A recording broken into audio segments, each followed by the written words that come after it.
January is the worst month for me to create in. My day job requires a lot more hours at this time of year. It's something I know to expect, and I usually don't plan big projects during the month. What I do in January though is filling my well of inspiration and recharging my creative batteries. And that got me to the point where I thought to share some of my biggest inspirations with you all. His debut series Shadow Prowler, which I have here in German, has brought me back to reading many years ago. I stumbled across this book in a bookstore then while I was having a break on my part-time job. I read into the book while still at the store and then had to stop myself lest I be late for my shift. I also bought the book. But my favorite series of his is Strash, which translates to Guardians. In German it's Chroniken der Seelenfänger. As far as I'm aware, these books are not available in English. I wouldn't shut up about them otherwise, but because I know that a lot of people couldn't really get into them due to the language barrier, I try to minimize my talk about them a bit. I have them in German and in Russian. A Russian copy mostly because I liked the covers a lot more than in the German version. Very generic, very much specified for the book. And then I also have the first chapter in a comic format, which was a pain to get. The setting in these is basically an alternate Europe in the 1500s and 1600s, where a lot of different kinds of magic coexist. You have your standard witches and sorcerers, but there's also a Catholic church that employs faith-based magic, and then there are also people who can see light and dark souls of people that have passed away but aren't ready to move on to the afterlife yet. What I love about the series is, yes, the setting, but also the characters. The main character is one Ludwig van Normeyen. He is part of the Brotherhood of Guardians, you could say. He is one of those people who can see the souls that haven't moved on, and his job is it to dispatch the dark souls, then to hell. His adventures are kind of episodic, especially in the beginning, which means on novella-length chapters, and we get to see him in many different situations throughout the series. But my favorite character is one bloodthirsty Scarecrow. Alexei Perov was an autobiographer for me for many years. However, his books aren't translated into German anymore, so I've embarked on a slow quest to relearn Russian again. Not that my school-level Russian would have been enough to really read these. Ocarina of Time was my first Zelda game, and Ocarina of Time was also the first game I really got immersed in. It took me getting a bit older to really understand the concept of several games in a series, and that in this case they're not necessarily set in the same timeline, but closed stories. That way the setting and characters are constantly reinterpreted and restructured. Ocarina of Time specifically is also a story about inevitable change and growing up.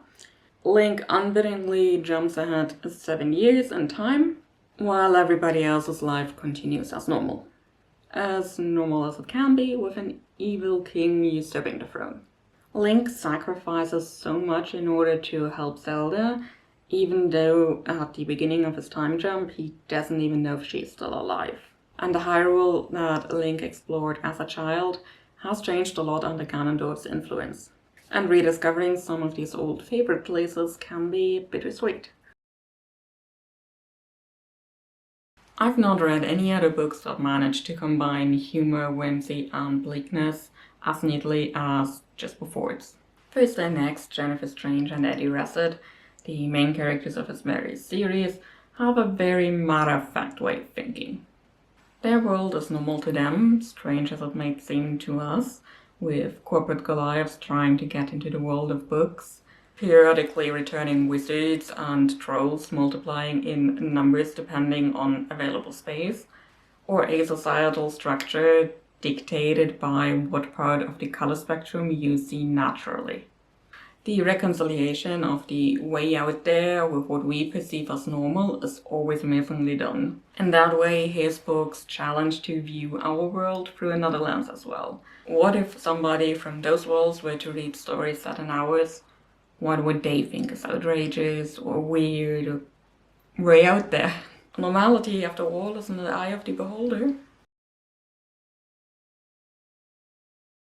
I stumbled over this game series quite by accident. I had just finished playing the Witcher games and was looking for something similar. So yeah, we have to contend with a cat now. In forums and message boards, Kingdom Come Deliverance was praised as being somewhat like the Witcher series.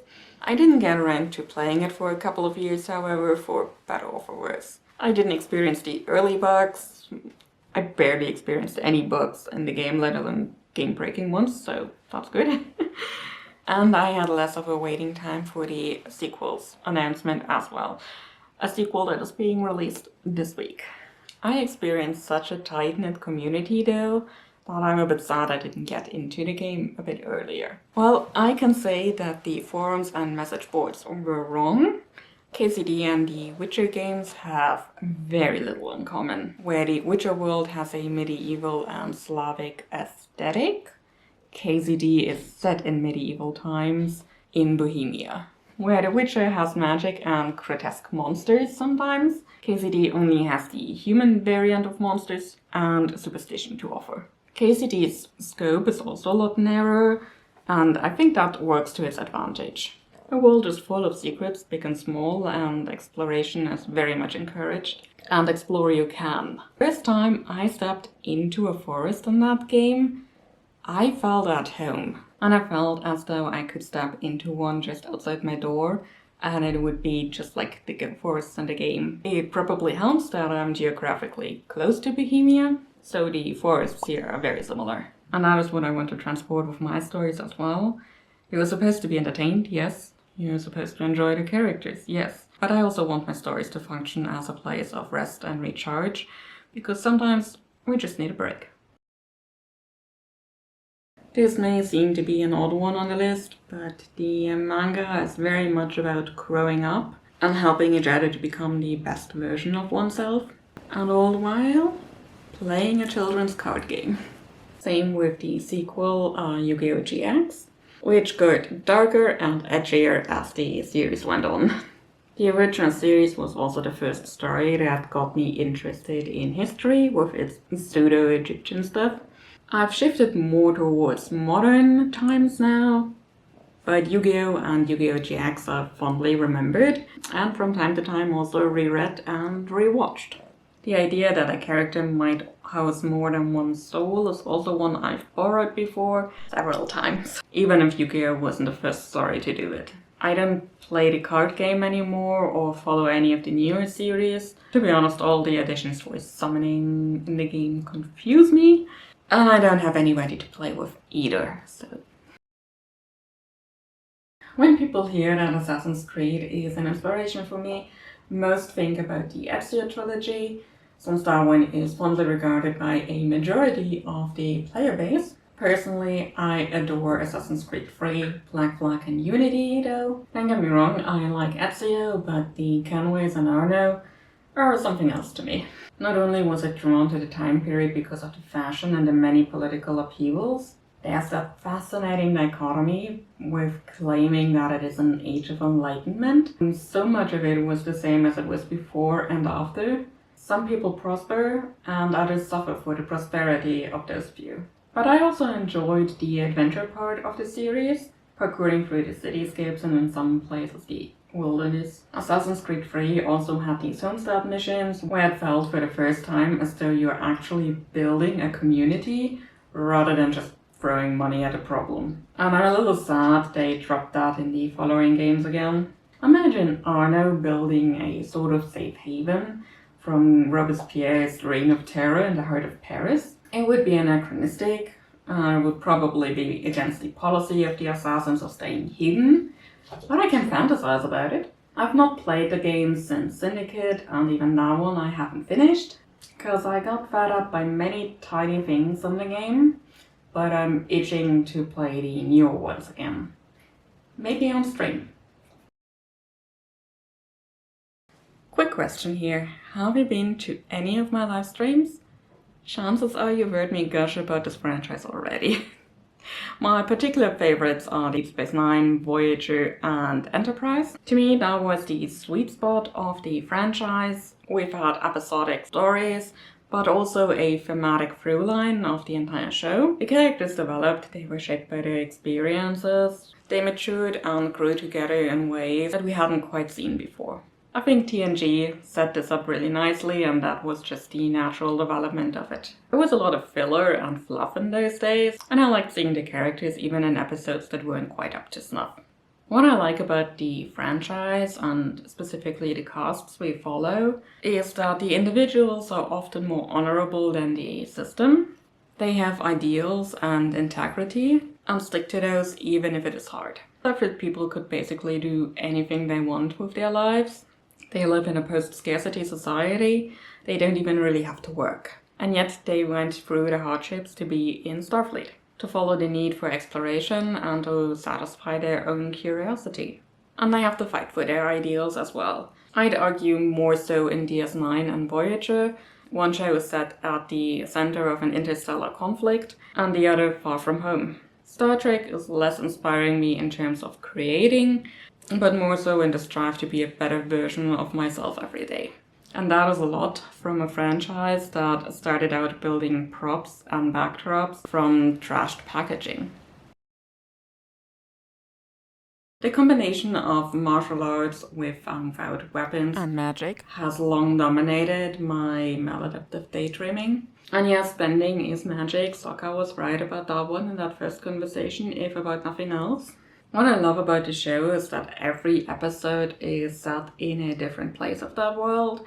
Even at the end of the second book, when we're in Ba Sing Se, we always get to see different parts of Ba Sing Se. The idea to explore a world both visually and through the characters, and how different parts of it are affected by a century of war and aggressive colonization, is interesting to see and think about. That world bears the scars of the past and has a lot of healing to do once the war is officially over. And I like that this was explored in the continuation comic, The Promise, even if the story has some weird contrivances to deal with. Kamikaze Kaido Jan. I came to the story via the anime, which has a totally different story than the manga. It has the same actors and some of the same concepts, but it plays out very differently. And as is norm when something changes medium from something that is static images to something that is animated, the art style changes a bit to make accommodations for the animation. And in this case, I think it was to the detriment. Like, you cannot have these kinds of intricate drawings in an animated medium. This is the story of Maron Kusakabe, who, with the help of Finfish, transforms into Kaido Jan and then sets out to steal pictures, paintings, which have become the nests of demons. Maron is lonely, she is hurt, but she doesn't complain. She wants acceptance and strives for that by being useful for the people around her. And in becoming Kaido Jan, she has that chance. She can help Finfish by rising an angel hierarchy and also help the people with the haunted paintings. But when all you do is give, how far can that actually take you? This is the first manga series I bought, and the copies are sometimes already falling apart a bit. And can you see the tape? Perhaps. The story is still near and dear to my heart. It's about personal growth, a faith, not necessarily religious faith, but faith in oneself, and also the importance of community and friendship. And I love Arina Tanimura's intricate drawing style. The hair alone is something to aspire to. When I try something like that, it just looks messy. April Ryan was led to believe that she was the chosen one, the next guardian of the balance between the twin worlds of Stark and Arcadia, and then she wasn't. Somebody else took that place. These days that might not be too groundbreaking a concept anymore, but back when this game came out, and then a couple of years later when I played it, I was shocked. Usually being the chosen one was a truth that the narrative established and also stuck to. Instead, April did the legwork across two worlds and then couldn't even return home because she was a fugitive. Spoilers for a 25-year-old game, by the way. She picks up a seemingly futile fight against an occupational force in her new home, Arcadia, after that. She wants to feel needed and useful again. But deep down is afraid that she'll never be enough to be important to somebody anymore. In a way, she seeks martyrdom, do something useful, die while doing it, and then not have to pick up the pieces anymore and try to live on. In a way, she got rejected, and that shattered something in her. She even left behind her companion, Crow, at some point, because he was reminding her of that journey. I've recently played this game on stream, as well as the sequel games, Dreamfall, The Longest Journey, and Dreamfall Chapters. And in those games, we mostly follow different protagonists as well. First and foremost, Zoe Castillo, who uncovered a corporate conspiracy, and all she got out of that was a coma and amnesia. These games are bittersweet, and at their core stands the whole theme of life isn't fair. You can put in all the work and still not get what you're striving for, and yet life goes on. Looking at all of these inspirations side by side, I think it is pretty clear that I do favor episodic stories that still have a bit of a thematic red thread.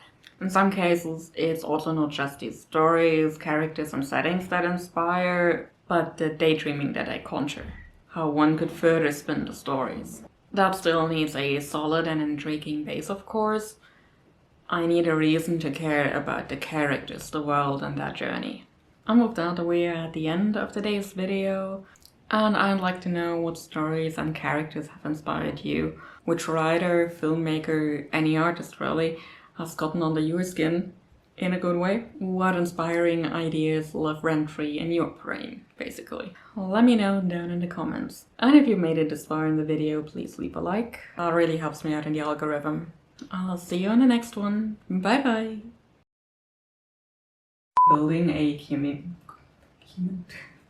What humans? Humans are in another. She's living her best life right now.